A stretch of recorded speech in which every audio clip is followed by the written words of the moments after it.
how do we, what was the question about values? Because I feel like I'm gonna be able to make my point Yeah, with the this. question that came through was, what are your values and how do they show up in your work? Right. And So so, that could go a lot of what are, different directions, but yeah, keep going with that thought.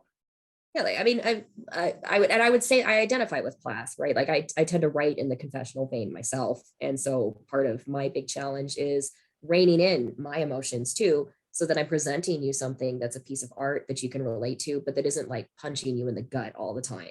You have to make sure you disperse those. And I think it was Natalie Goldberg who said you should go for the jugular. And that's my big value in writing is you should go for essential truths and you should tell your truth. And yes, you should show restraint and use craft, but you should speak your truth as honestly as you can, because that's how you're going to connect with your reader.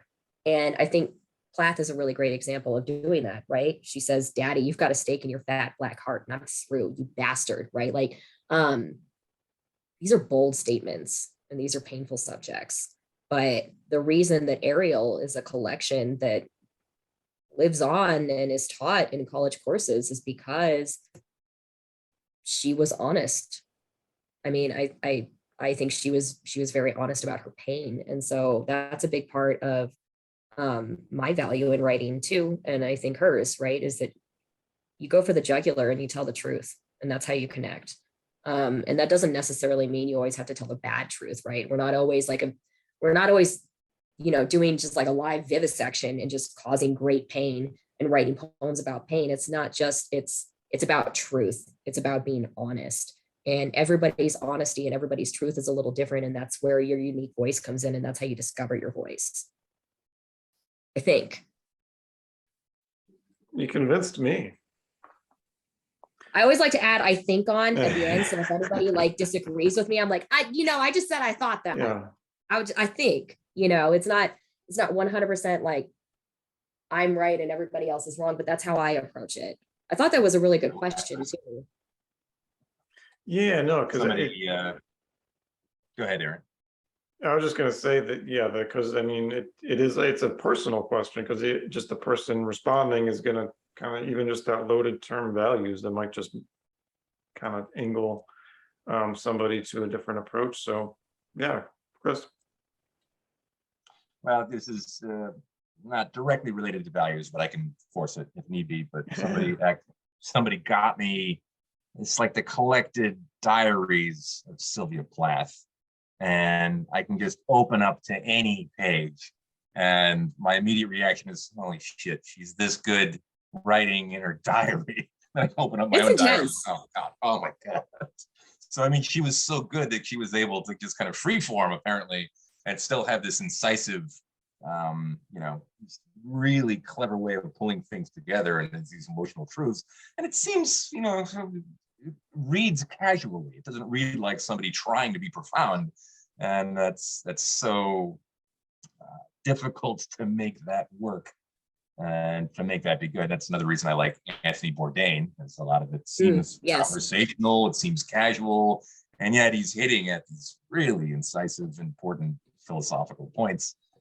So jealousy, that's not a value necessarily, but one of the things I notice about authors that I like is I have to go through this cycle of frustration at how much better they are than me, and then say, oh, but I appreciate how good they are, and all right, keep working, keep pushing in that direction, or move your own direction and kind of see where it goes from there. What are people's feelings about East of Eden, the novel? Either of you have an opinion on that as a novel? Oh God, I mean, when I was in high school, it was one of my favorite books. And that was before I'd really studied anything about the Bible, about Cain and Abel. But really, I haven't reread it in a very long time. But one of the things that struck me was that, I mean, you had one character that was definitely, she was supposed to embody like some type of evil, right? And temptation. And there was also that conflicted sibling relationship too. And the fact that it followed this family through generations. But I don't know. I mean, I'd want to hear more about you, what you want to say about East of Eden, because really, I think a big part of what I loved about it was the scope of the book too. It's obviously, I think a lot of people would consider that Steinbeck's masterpiece, right? Maybe that or Grapes of Wrath.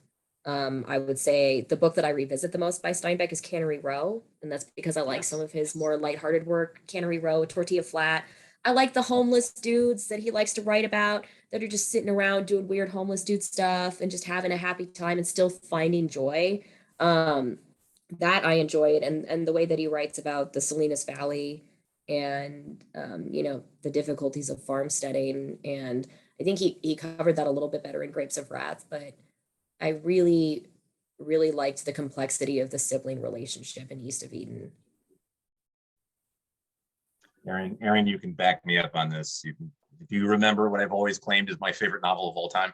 Oh, I got it. Yeah, you're on record, actually. I think it was part of our recording, Cannery Row. Excellent. Yeah, Well, because it that was sounds one of like my it. What is it? questions at one point. Oh, Yeah, one of my questions was, what was a book or piece of art or whatever that you return to through time? And then that was your selection for that question. What was my answer though? Yeah, that was Cannery Row. Excellent. Yeah, I just wanted to make the point that Cannery Row is my favorite novel of all time, not East of Eden, which I'm more connected because of the movie. The reason I thought of it though is if I had to make a statement or a claim about my values, I have this weird relationship where I think I have concepts or philosophies that I believe in. These would be things that have to do with the really slippery abstracts like honor or truth or honesty. But those are, I say that, but it's not really true. I think a value, particularly as a writer, is the stuff that really gets me, it hits the jugular, is stuff I can relate to immediately and kind of apply in my own life almost in an instructional way, which gets you right onto the edge for me of religion, because I'm basically a reluctant atheist. I wish I wasn't an atheist. I'm a Catholic with all of the guilt, but no mechanism to get rid of all the guilt. So the idea of literature being something that can immediately be instructive in your life or have something to say about your life, either whether you're absorbing it through my favorite novel, Cannery Row, my favorite movie, Magnolia, and my second favorite movie, East of Eden, all of which have troubled relationships with parent figures. The first presentation I did as a 16-year-old community college was on King Lear, about dealing with a father who has borderline personality disorder, and that was the essay that I presented. Was King Lear probably has either bipolar or borderline personality disorder. I was talking specifically about myself and my life, and I just used Shakespeare to have a little hood over it, a little saran wrap to explain what was going on directly in my life and in my situation.